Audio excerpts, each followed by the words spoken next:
Women have the power to transform this world. We can end crime and violence if we all agree to do one thing: share. Let's share our wisdom, share our time, share our talents, share our finances, but most of all, let's share our love.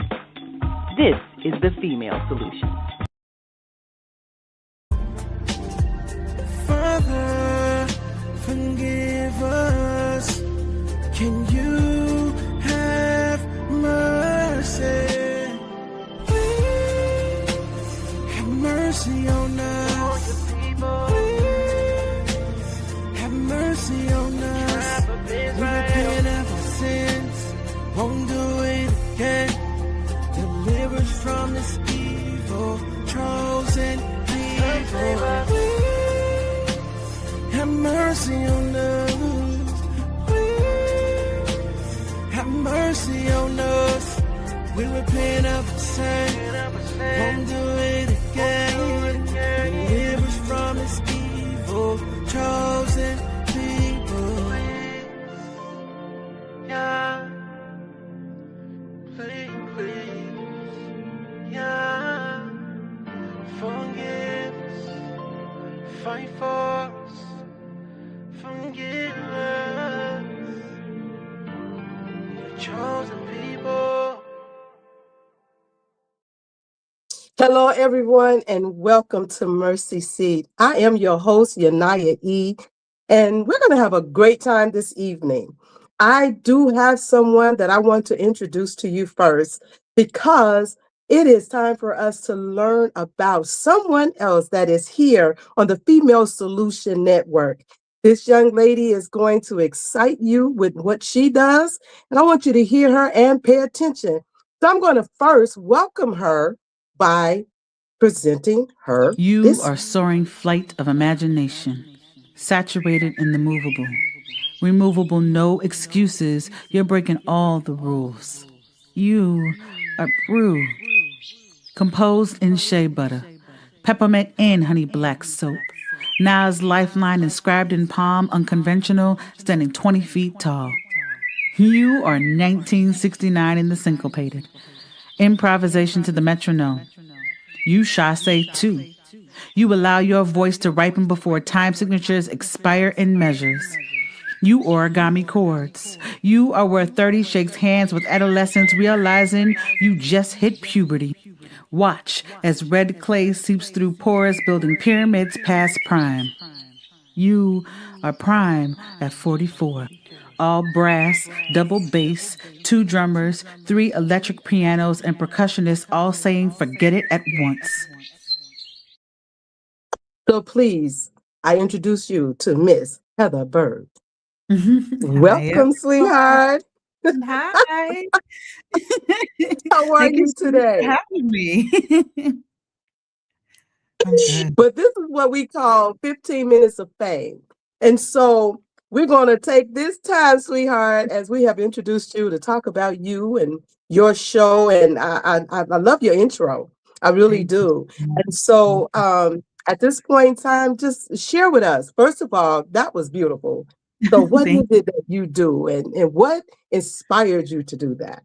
Oh my goodness. So hi everyone. I am super excited to be here today. Thank you for having me. My name is Heather Bird, and I am an international award-winning editor, writer, CEO of Bird's World Publishing, where we are on a mission to empower 1,000 women of color to write and publish their brilliance so they can turn their message into a movement. I am also an award-winning poet, and so you are hearing one of my poems for the beginning of the podcast, all about our liberation, which we're going to talk a little bit more about. Wow. Well, you know what? Let me tell you something. And let me tell you why I'm so excited about this, because now I'm learning something.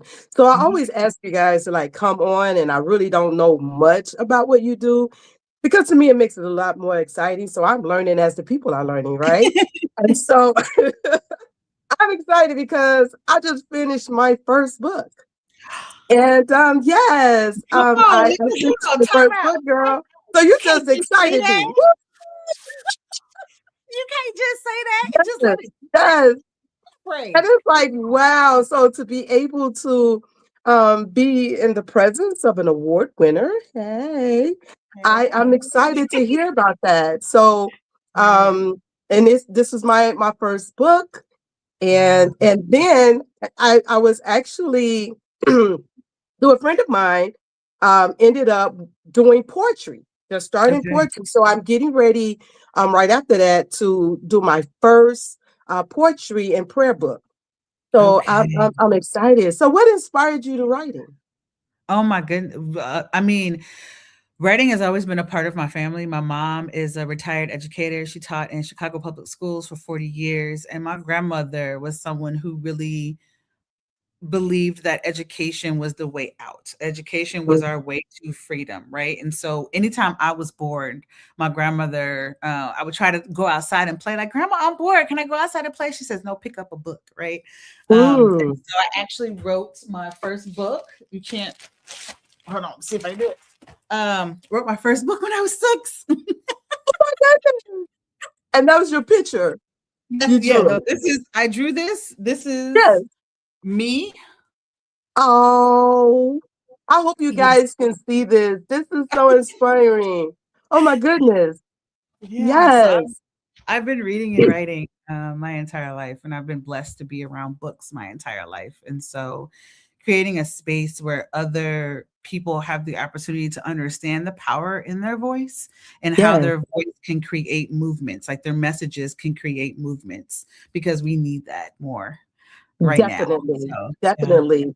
I have a very good friend of mine, Sister Michelle, who is also she hosts her show Mhm. here as well, and she has stated how important it is, and she's doing a literacy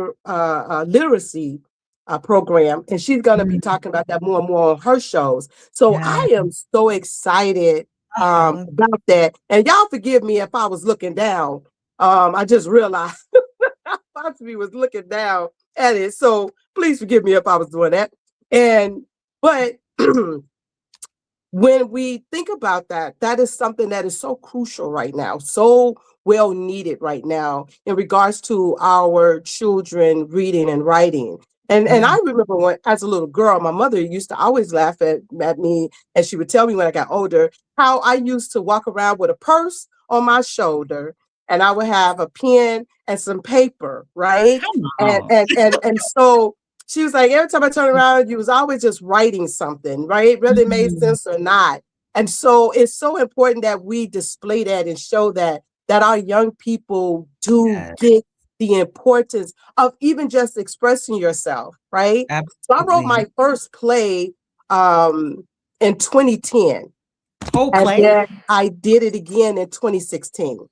So let me ask you, in your writing, do you do plays as well or skits or So I actually have 2 shows. One of them is called Inheritance: The Stories We Carry, and that is my 40-minute one-woman show. And then I have a show with my partner in rhyme called Her Story of History, which is actually in collaboration with my very first book that I wrote, Mahogany: A Love Letter to Black, which is actually coming up on its 10-year anniversary in all about right, 2 weeks. congrats. And so, yeah, I am a theater kid adjacent, right? Like, I always give honor to the folks who are full thespians that do the work on a regular basis that we have a chance to come out and see.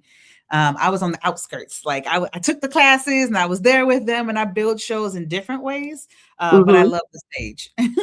Wow. Yes, I do. I love the stage. I love bringing characters to life. I love using real life situations, right? Mm, So mhm. I'm working on a another series entitled Before and After. And so to me, it's like we need to be able to see ourselves. We need to be able to see what could Ooh, I have done yes, better? What yes. what what does life really look like and what life can really be like if we really displayed that, not so Yeah. much of all of the other negativities and things of that nature. So when Mm, I think of what you're doing, the inspiration, and how, as you said, that inspiration with you was your mom, education, and mhm. then being able to do those things. What would you want to share with someone at this point in time of the importance of writing, expressing yourselves, Mm. or whatever it is that they may want to do in that realm? The first thing that came to mind is it's never too late. Yep. One of the things that I wholeheartedly believe in is no matter how old you are, whether you are 7 or 70, starting to write on a regular basis is possible. We work with folks who are between the ages of like 30 and 76 in our group. Mm. And so another thing is, one, it's never too late. Second is writing in community can make a difference. It can make the biggest difference because there are days when you might not feel like waking up and writing. There are days when you don't believe in yourself, and to have a community who believes in you and who mirrors back to you your strengths is so important. And so those are the two that pop up. Like, one, it's never too late, and two, writing in community, a positive, healthy community is possible. And if you want to start, just pick up the pen and then just start writing. Like, Just stream of start consciousness writing. writing is so important. Yes. You know what? To show you, and I can be that role model for the moment, right? Mm. So come next month, I'll be 60 years old. So I'm 59 and I've done my first book, right? Yes. And I Yes. have been blessed and honored to be with Michelle Renee, who inspired me just by asking me. She just asked me, she's like, sis, we're getting ready to do poetry, prayer poetry. And Mm. could you just bring some poetry? And I just prayed and I'm like, okay, Father, you talking Yes. about poetry. Like I never like really did that. And I had a son who loved poetry and he used to write poetry all the time. Mm. And so I had that opportunity and it was beautiful to me. And I just find that's my place of comfort anyway, you know. Yes. And would you say that that's something that people can do as far as journaling? Because you're journaling, you're writing, Oh, because you can absolutely. That's turn the that into first thing I something, have right? people do. Yeah, that's the first thing I have people do when I'm working with them is I tell them to journal. Like, release all of the preconceived notions of what you believe a poem should look like. Just write, because when you're just writing, you have the opportunity to find your voice in your Uh, writing without trying to mimic someone else's work, right? And so just having stream of consciousness writing and journaling happening, and from there, there's a process to help discover the poem. and you also stated that you have a you have a publishing Publishing company. Is that company. what you said? Mhm. Could you Yep. tell people about your publishing company and how they can find you and all that other good Absolutely. stuff? Yes, Yeah. yes, yes. So within Birds World Publishing, one of the things that makes us different is that we heal first. A lot of the times you hear we talk about writing all the time, which is really important. But if you're not going through your healing journey, being able to show up on the page as your most authentic self can be a challenge, right? So we heal first, write second, and we build movements with our message third, all in service of our liberation. And so we have programs that help folks all the way from I have an idea to being able to hold the book in their hand. We Mm. just celebrated our 3 years of a morning writing program that we've been running since January 5th of 2023. And so we've been meeting Monday through Fridays in the morning from 6:30 a.m. to 7 to write in community with one another to help get our books done. And so there's so much more that's happening in that space. If you actually want to learn more, you can find me at Bluebirds World, BLUBYRDS. I'm sorry, BLUBYRDS. I did that, World, WORLD. Or you could find me at Birds World Publishing. That's Bird with a Y. I will also be at the Soulful Chicago Black History Book Fair this Sunday, running an entire activation within that book fair from noon to 4. So go ahead, come check us out. We're going to be doing an in-person open house. We're going to have one of our authors, Lacrissa Granberry, who just published her book in October. She'll be there along with Mallory Raven Ellen Backstrom, who she does fairy tales for sun-kissed women. And then I'll be doing a reading and a Q&A. So it's going to be a really beautiful activation. Again, come check out the 40 authors that are going to be 45, 50 authors that are going to I be at did. the I mean, book it's fair is quite a where. few. Yeah. It's going to Yeah. be great. Yes, it is. I will be there as well. And so, this is a very, very exciting moment. And this is another reason why I am so excited about doing this, because it gives us an opportunity to be able to know who does what, why, and Yes, it allows us to be able to connect and collaborate and all of those other things absolutely. that we're able to do. And so I really, really, truly thank you so very, Thank very much you. for coming Mhm. on and expressing. And hopefully, maybe we could get Naima to put it up on the screen. So if people want to find you, all as she has stated, whether it is now or later in the show, we will post it and I will make it clear in regards to Heather Bird and being able to look out and see what it is that she does and learn a little bit more about her.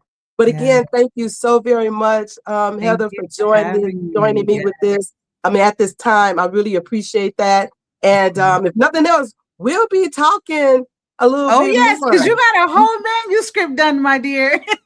Oh, I manuscript, love yes. it. And I have other material too. So I have my editor Okay. and everything, but other things, but we'll talk. We We'll will talk. definitely talk. And Yes. congratulations on all. Thank And again, you. thank you so very much for Absolutely. joining in with me. Absolutely. We're gonna take a quick break, and then we'll be right back to start the show. And again, we just want to give a hands up for Miss Heather as we'll be right back. Thank you.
All right, we are back again. I am YuNi'YAH. We are here at Mercy Seat. And before I let Heather go, I do want you to share with everyone one more time how they can find you. Absolutely. So you can find me on all social media channels under Bird's World. So that's BLUBYRDSWORLD. And that's on all social media platforms. And you can also check me out at Bird's World Publishing to see what we have coming up next and some of our programming. And then you can also catch us at the Soulful Chicago Black History Book Fair this coming Sunday from noon to 4. All right. Well, again, my sister, thank you so very much. And Thank I look you. forward to talking to you again. Thank Yes. you for Thank you. sharing this moment with me. And all is well. And you have a blessed one. You too. Thank you so All much. right. Thank you, dear. Well, here we are again at United here at Mercy Seat. And if we do have the opportunity, Naima, please, you could post up what Heather's information. I definitely would like to be able to show that to everyone before getting started. So any time you can, just let that be seen.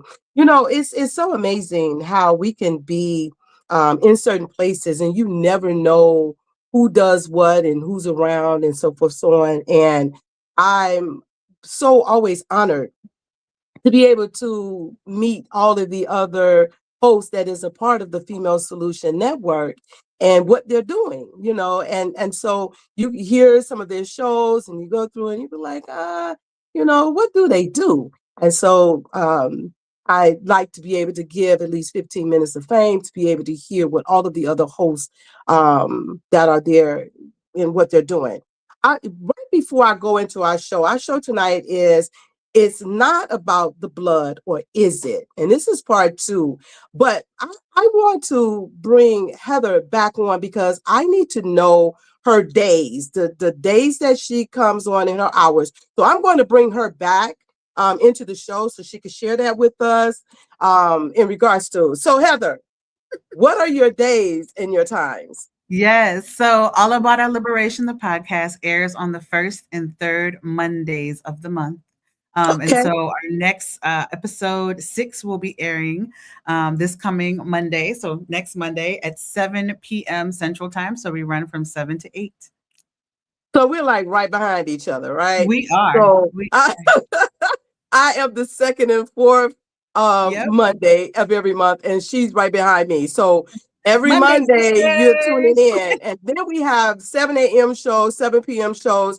You can also go to thefemalesolution.com. You can see all of the other hosts, and you can see when they're coming on and tune into their shows as well. So that hit my mind, and I said, we got to get them to know and understand, when can they see you, girl? When can they join your show? So as she stated, every first First and third.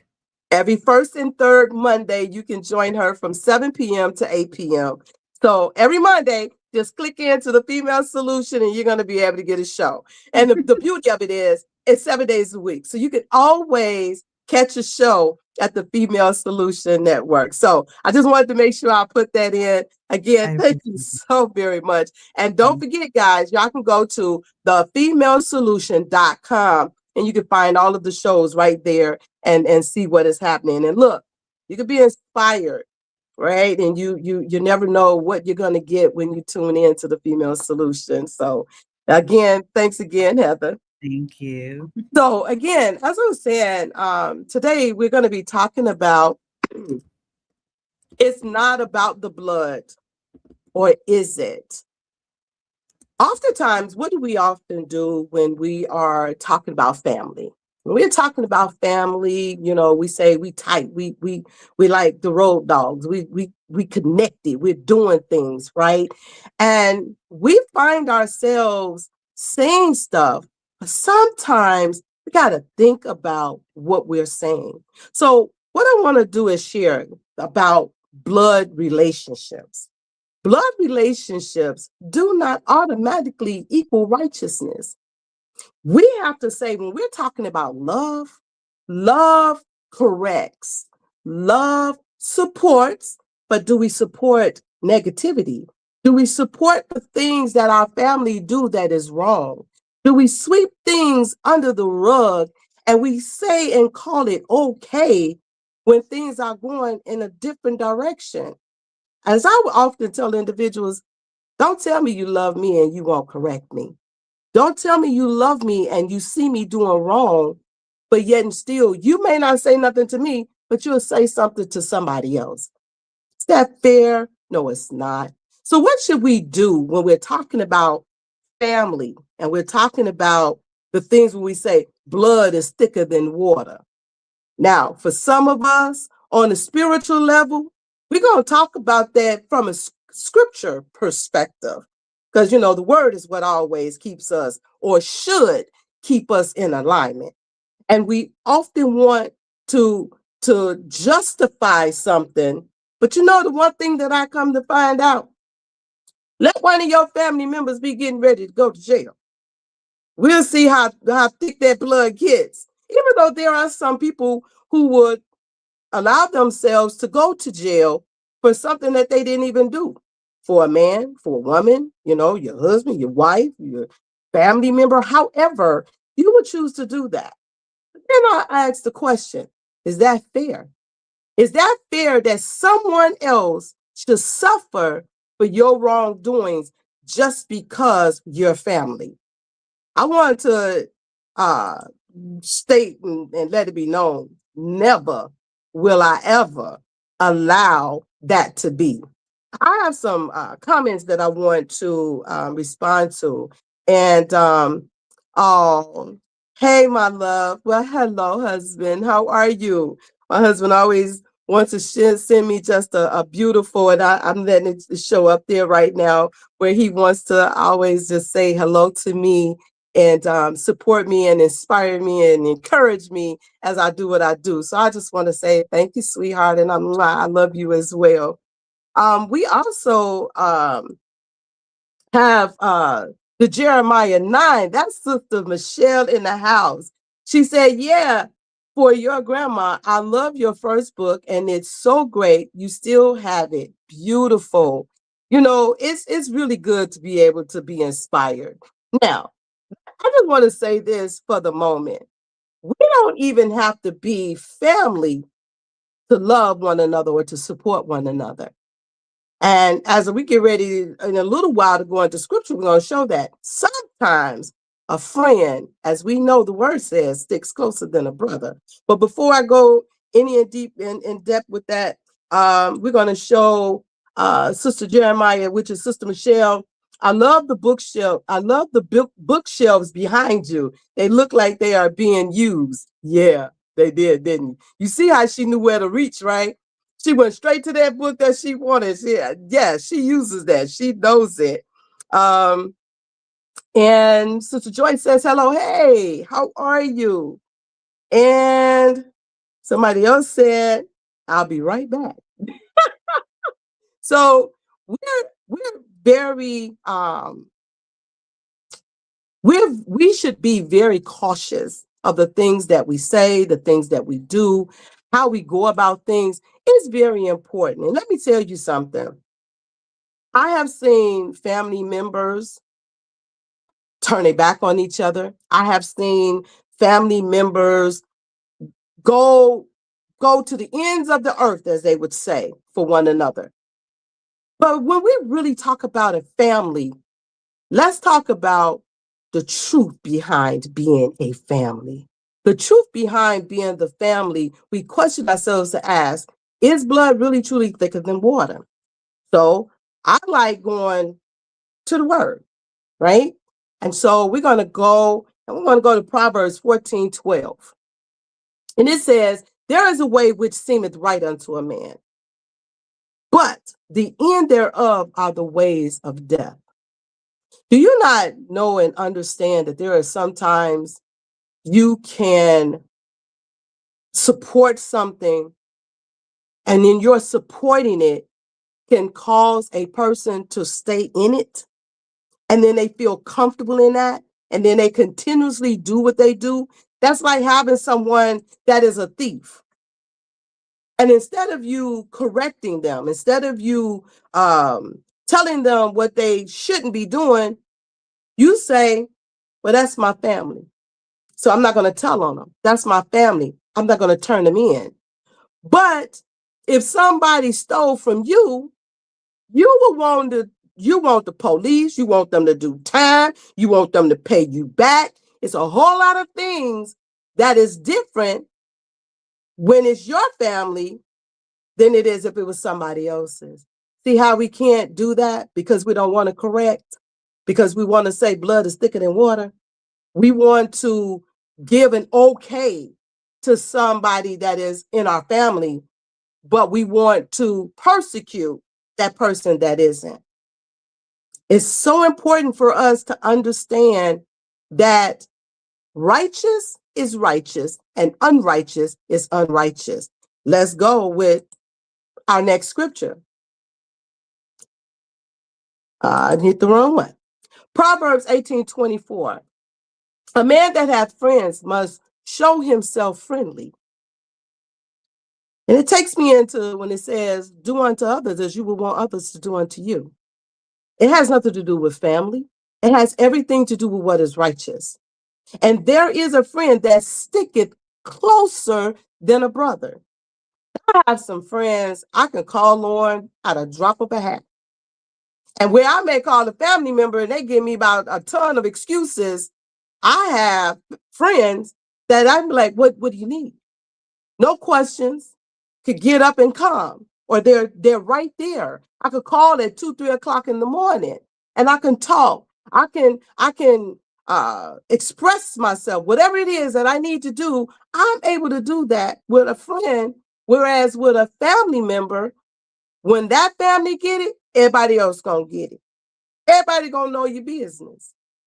So how do we call that to be fair? There's no way that if blood is thicker than water, there's no way in the world if I had a sister that my sister should be calling my cousin or calling this person or calling that person, telling them anything about me or my situation. That's why we also have to be very careful of who we talk to and how we give information. Because most family members, baby, bye. If they can, they will throw you under the bus. So is blood thicker than water, or isn't it? Let's go on. Let's go to another one, right? Now, in here, I wanted to be able to show this because this is important. Now, if we say blood is thicker than water, let's think about what the Messiah said. In Matthew 12:48, he said, the word says, but he answered and said unto him that told him, who is my mother? And who are my brethren? If the Messiah is asking this question, the question is why? Why did he say this? When we accept our family members, talk about our family members, belittle our family members, but then yet and still we say blood is thicker than water. But the Messiah asks, who is my mother? Who is my brother? Right? And then he goes on to say, and he stretched forth his hand toward his disciples and said, behold, my mother and my brethren. And in the final in 50, he says, for whosoever shall do the will of my Father which is in heaven, the same is my brother and sister and mother. So what is he saying? If you're not doing the will, which is meaning you're not living a righteous life, you're not doing the things that you should be doing, I'm not claiming you. You know how most individuals will say that, right? I'm trying to tell y'all, blood ain't as thick as y'all think it is when it comes down to family. Because if I'm doing something that is wrong and you're not correcting me, are you really caring about me? So if the Messiah simply said, who is my mother, my brother? Who is the one? He said, those who do the will of the Father. So if I'm not doing what I'm supposed to do, how I'm supposed to do it, then you should hold me accountable, because that's what love does. Father said, whom he loves, he chastens. So that means who he loves, he disciplines. Love don't let you just get away. Love doesn't sweep it under the rug. Love keeps it real. Love shares and says, YuNi'YAH, you're wrong. YuNi'YAH, you should do. And I'm not saying that you're supposed to beat somebody down and degrade them and come at them in negative ways. I'm just saying, if nothing else, we should love by being real. And if you're covering up or you're holding on to somebody just because they're family and you don't want to hold them accountable for their actions, that's not love. But I'm going to take a break, and we're going to come right on back, and I'm going to pick up where I left off at. And let me say this before I close and go to a commercial break. Love doesn't allow you to fail, and it doesn't agree with your negativity. We'll be right back. What's up, guys? It's Osada, the host of the Gathering of the Griots podcast, part of the Female Solution. Want you to join us every Tuesday morning from 7 a.m. to 8 a.m. And guess what we do? We interview authors of the Soulful Chicago Book Fair. The books, the experiences, the lifestyles, all of it with fervor. So be there right on the Soulful Chicago Book Fair YouTube page or on the Female Solution Facebook page. We look forward to having you and all our literary essence. Peace.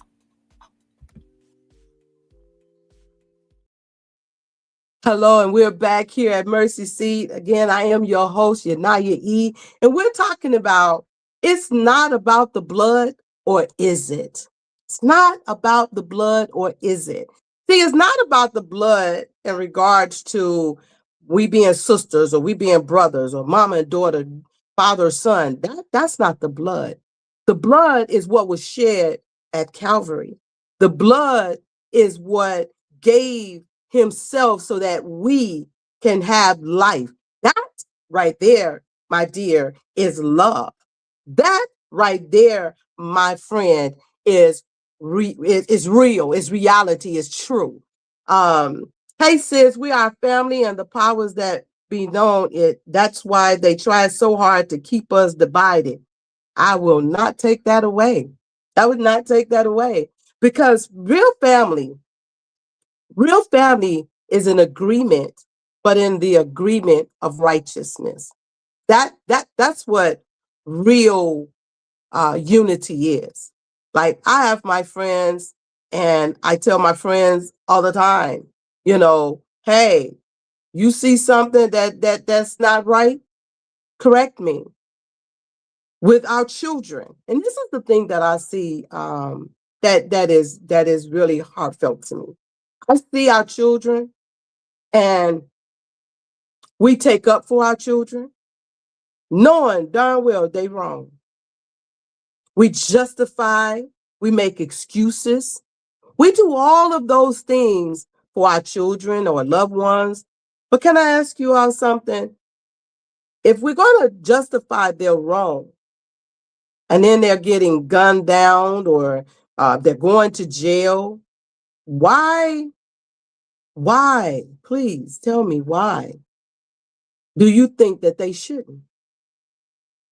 Do we take responsibility for their actions? My husband and I, we were talking a while back, and we were sharing in regards to a young man. I forget what it was that he had did, but he had towed up police cars. It was a lot of things this young man did. And don't get me wrong, it's not like I would want to see our children go to jail. I don't want to see our children being gunned down. I don't want to see none of that. But what I do want to see is parents stepping up and holding the children accountable. I wish I had thought about it when I was doing this show. There are some clips that I have, and these were clips of some little children. And this one little boy, oh my goodness, I wish I could get this. This one little boy actually was lying on his grandmama and telling on himself all at the same time. How in the world he managed that? But he did. He accused his grandma, and the person that was talking to him was then asking him questions like, but didn't you do this, or didn't you do that? And he said, yeah, but grandma this and grandma that. I got to make sure, if nothing else, on my next show, if I don't do nothing but just a 5 minutes or so, I got to pull that up so you guys can see it. Because, and then I'm just going to like kind of bounce on that, because I want you all to be able to know what I'm talking about. But as it was, the little boy, he was young, but he knew how to try to manipulate the situation. Children, just because they're little, don't mean they stupid. They're very intelligent beings. You can ask a 2-year-old child that just had something, and you ask them, why did you pick that up? Or they say, I didn't do that. And you could have seen them with your eyes. You've seen it. You caught them red-handed. I remember one time my son, I wouldn't allow them to have cookies after a certain time, sweets after a certain time. So this one night, he's in the kitchen on top of the refrigerator.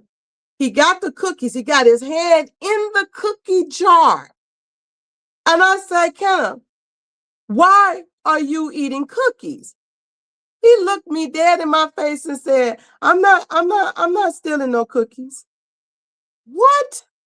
I done caught your hand. Your hand is in the cookie jar. So what am I saying here? We got to catch them when they're young. Discipline them when they're young. I ain't telling nobody to beat the child, like, the discipline of, child abuse. That's not what I'm saying. But what I am saying is, if we catch them while they're young, we won't be having to make excuses for them when they're older because we want to say blood is thicker than water. Or we're going to say, I'm going down for mine. You know what I'm saying? I'm going 100, as the young people say. I'm going 100 for mine. I'm not going 100 for you and you wrong. I'm going 100 in the other direction because you're going to be held accountable for your actions. Because guess what? If I'm sitting here and I have to, use my own life situations, my real life situations. So I had a son, and in his young state, he wanted some shoes, I guess, and he went into a store and he took the shoes. Came home with the shoes on, looking down at his feet. I know I ain't buy them shoes. I couldn't. I had 4 children. I wasn't going to buy my children no $100 pair of shoes. You understand? I couldn't afford that at that time. So I asked him, where did he get the shoes from? He said, my friend gave them to me. I said, your friend gave them to you? Yeah. Okay. Who is this friend? And do his mother know that he gave you these shoes? Now, I'm telling y'all, in my mind at the time, my thought is, okay, is this somebody in the gang and they're trying to introduce him and they're trying to buy him? And I said, well, where did you get your shoes from? And again, he said, a friend. I said, well, I need to meet this friend. I need to meet his mama because I need to know if she knows that he gave you these shoes, because these are no cheap shoes. And I need to make sure that this ain't something else going on, no gang banging or anything else. So when I pushed the issue for us to go and meet the mama, he had to break down and tell me that he stole the shoes. I said, okay, now where did you steal them from? We went to the store. We went back to the store. I told the man, here are your shoes. Come to find out that this older man could have had a heart attack because he had a bad heart. He's trying to protect his son's store, and he's chasing my child. Now I'm going to tell y'all, I beat that child from the store to the house. Took a break, I beat his behind again. Took another break and whooped his butt again. And I told him, as long as you live, don't you ever go and take anything that don't belong to you.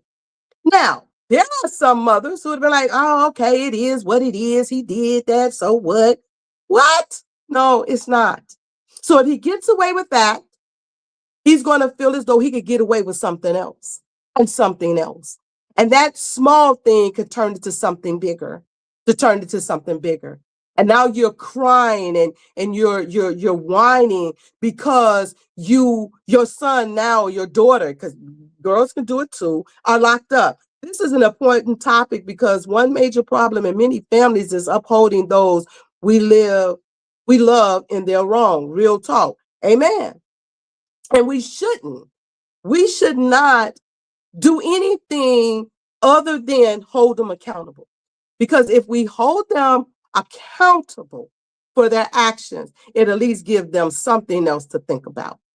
Instead of making it okay that what they're doing is justifiable. It's not justifiable. It's not. And if you're not correcting them when they're young, always remember that old ancient spirit is going to get worse as they get older. Now, some could immediately change, right? They could take on a whole different situation. I know someone that did. I won't mention their name because I didn't talk to them before I did the show to announce their name. But my son, I'm able to do that. We talk. So, but this person I won't. But he has shared how his life has changed, and now he's a business owner and he's doing greater things. So can a person change? Yes, they can. But we do not use the blood as a reason to not hold them accountable. I'm going to take another quick break. And when we come back, we're going to finish up in regards to it's not about the blood, or is it? I'll be right back. Welcome to Master Force with Mushim Suit. Join us each week on Thursdays at 7 a.m. Central, live on Facebook and YouTube on the Female Solution page, as we dive into powerful topics designed to assist you in mastering your life force. Our conversations feature a diverse lineup of experts, all dedicated to your growth. Tune in weekly to discover new ways to elevate your spirit and raise your vibration. And remember, we are ascending.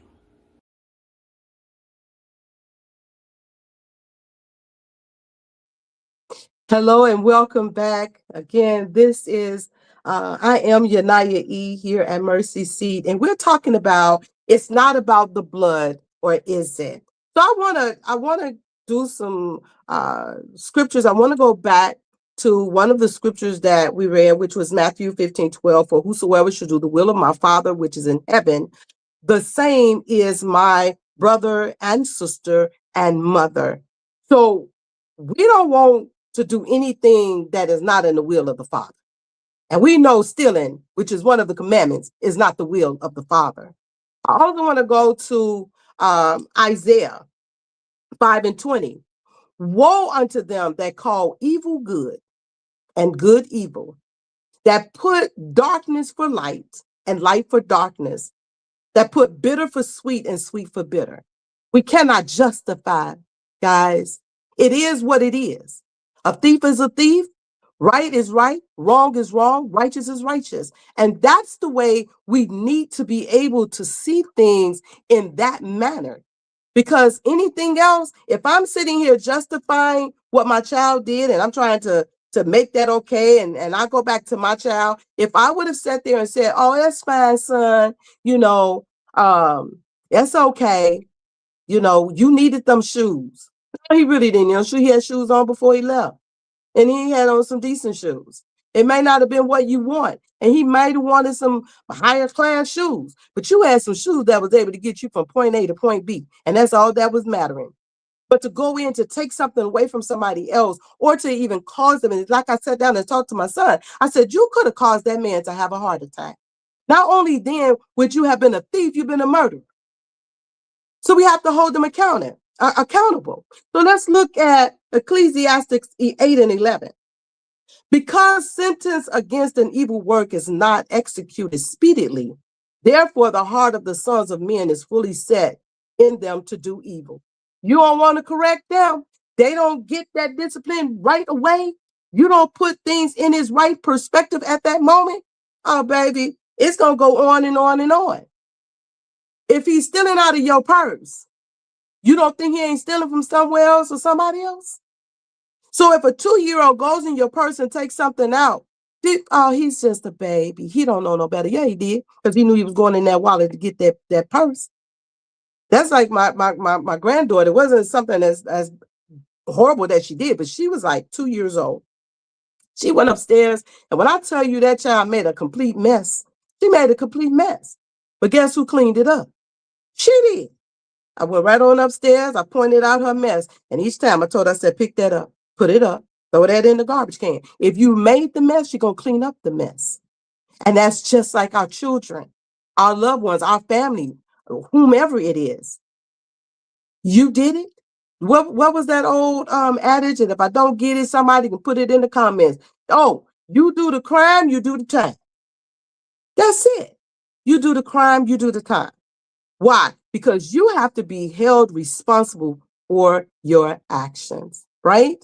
So I want to also go to another scripture, which is 1 Timothy 5:22. Lay hands suddenly on no man, neither be partaker of other men's sin. Keep thyself pure. I'm not going down with the ship. I'm not the captain. I did not sign on, nor did I choose to agree to that. You go down, you're going down by yourself. And I'm going to tell you something. I had an experience several years ago. I lost my oldest brother. And he was murdered in my mother's home. And the young lady that murdered my brother, I forgave her. Even when we went to court, I forgave her. I did. She did her time. And my one son, he made a statement. She was on Facebook, and she was speaking about the word, and he made a statement saying, you killed my uncle. And before I can get on Facebook to let her know, look, let me tell you something. You are forgiven. You are forgiven. As a matter of fact, I'm letting it be known now. You are forgiven. I forgave you afterwards because my prayer was that you would get yourself together, that you will come into the relationship of the Most High, and you would do things better and you would be better. That was my prayer. And I meant that. And I still today mean that. If I saw her in the streets, I wouldn't treat her no different. I would show love. And I know most people say, but she killed your brother. She murdered your brother. Yes, she did. And me hating her ain't going to bring my brother back. But me loving her will help her to be able to get to a place of eternal life. She's not my blood, but she can be in the midst of the blood, the great blood, the blood that was shed on Calvary, because that's the blood that matters. Not that we're mother and daughter or sister and brother and all of that. That doesn't matter more so than, and I'm not telling nobody don't love your family. I'm not saying that. But I'm just saying if I had to, that's the blood that I want to say is, the lady said one time on the bike, that's running through my veins. This is the blood. That's the way that I want to be able to see things. I want to be able to this, and then I'll see if we have any comments. But Galatians 6 and 7 says, be not deceived. Yah is not mocked. For whatsoever a man soweth, that shall he also reap. That's another reason why we want to make sure that our children, our family members understand. You live by the sword, you die by the sword. And I want you to live. I want you to have eternal life. I don't want to know that you out here gangbanging and shooting people down. And now somebody wants to retaliate and they're shooting you down. And it's all because we don't want to speak up. The first thing many of us want to say is, that's none of my business. I'm not going to say anything. Hey, they grown. They did. No, my children are grown and I'm still going to say something. Now, whether you choose to do it or not, the one thing is you won't be able to say, I didn't tell you so. Because I want to hold you accountable. Because you became an adult doesn't mean I stopped being a mother. Doesn't mean that I stopped having responsibility over your life. The Father still calls us children. He don't say my grown-ups. He said my children. So if he still calls us children, at the end of the day, you're still my child. And I'm still going to hold you accountable. And whatever it is, if you doing what you're not supposed to be doing, don't call me. I'm not giving you no commissary. Is it commissary or commissary? I don't know what it is, but commissary, whatever it is, and you did wrong. Now, if what you did was right, I'm riding die, as they would say. I will make sure I support. I will give you whatever it is you need. I'm there, but not for your wrong. I will pray for you, and I will tell you, get a job while you in there. Do what you got to do. And I'll write you, make sure everything is okay, because I don't want nothing to happen to you. And you make sure you praying that you don't continue to do what you're doing. You see what I'm saying? We have to stay strong for our children. So blood is not thicker than water. And even when the Messiah was pierced, it said it was blood and water. So it just goes to show you that, hey, he rocks where he needs to rock at, right? So I need us to understand the importance of being a support. As I get ready to close, I do want to put up here Sister Beard's information. So as you are seeing it scrolling across the screen, please write that down and get it. And as we're getting ready to come to a close, I'm gonna just let that run at this point in time. As we're getting ready to as we're getting ready to go into our close, I want especially our young people to understand something. Please stop calling our babies stupid. They're not stupid. They're very intelligent. They're so intelligent they know how to run your household, and they don't even pay a bill or nothing else. But they run your household. They tell you what they're gonna do, when they want to do it, how they're gonna do it. But yet and still, they know how to manipulate you. They know how to make you do stuff. They know how to make you go over and beyond for them. And you think that they don't have sense? Oh, they got a whole lot of sense. I got a comment here. Let me see. Let me pull that comment up because I want to see what that comment said. From the Beretta TV Cox show, don't do the crime if you can't do the time. Yeah, don't do it. That's right, baby. Don't do it. If you can't do the time, don't do the crime. Thank you for that. So, and so I just want you all to know and understand, and I got to share this one little piece. My grandbaby at the time, so I have a whole lot of stories, right, when it comes down to family stuff. So I had one grandbaby, I think he was a year old. He was getting ready to go into 2.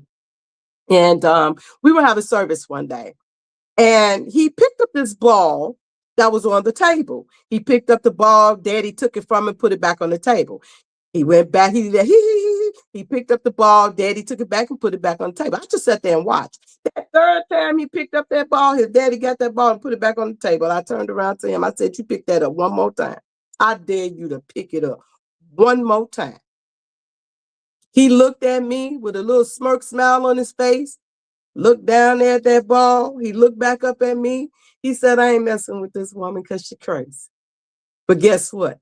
He ain't touched that ball no more. So you see what I'm saying? You entertain it, they're going to do it. You do it, they're going to do it. But guess what?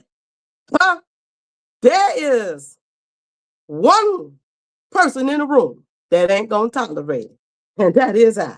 If I say no, that's what I mean. No, don't come and ask me. I can take all my nieces, nephews, and grandbabies all at one time and go into a grocery store, and ain't none one of them going to ask me nothing, because I tell them, when we get in here, you stay together. Don't ask me for nothing. If I don't ask you, do you want something? Don't ask me for it. If I say no, it's no. We are not going to compromise. I don't compromise.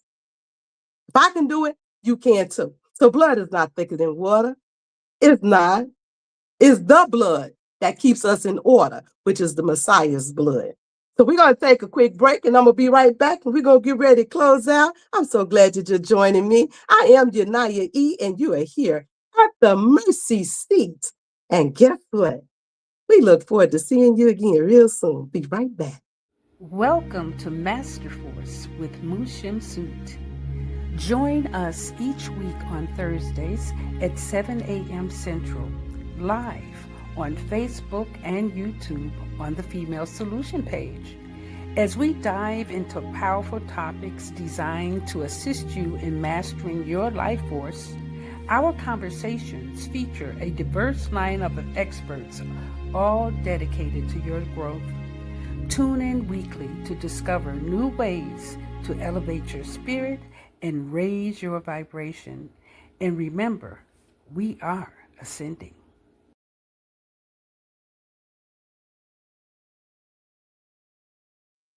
Thank you all for joining me today here at Mercy Seat. Again, I am your host, YuNi'YAH, and you can join me every Monday, every second and fourth Monday of the month, where you will come and hear the truth on purpose. Thank you for joining me. And again, until next time, have an awesome, wonderful, purposeful life. Father, forgive us. Can you have mercy?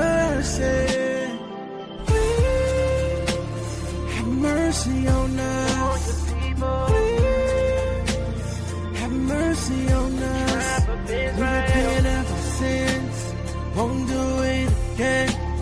Deliver us from this evil, chosen people. Please have mercy on us. Please have mercy on us. We repent of our sin, won't do it again. Deliver us from this evil, chosen people. Yeah, please, yeah. Forgive us, fight for us, forgive us. Your chosen people.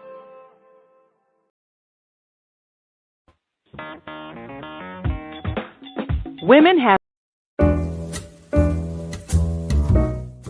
We've come to the end of our show today. If you missed any broadcasts, go to our website for the audio and video archives at www.thefemalesolution.com. On behalf of our team of radio hosts, I'd like to thank all of you who participated in today's discussions. And to our global family joining us from all around the world, we say thank you. To our family in China, xie xie. India, Dhanyavad. Japan, arigato. Korea, kamsamnida. Russia, spasiba. Germany, danke. Poland, dziękuję. France, merci. Spain, gracias. Italy, grazie. Egypt, shukran. Ghana, madasi. Nigeria, eshe. South Africa, ngiyabonga. Senegal, jareh. Kenya, asante. Israel, toda. Pakistan, shukriya. Afghanistan, tashakur. Saudi Arabia and Palestine, shukran. Assalamu alaikum wa rahmatullahi wa barakatuhu. Thank you, and may peace be upon you and the mercy of God and God's blessings.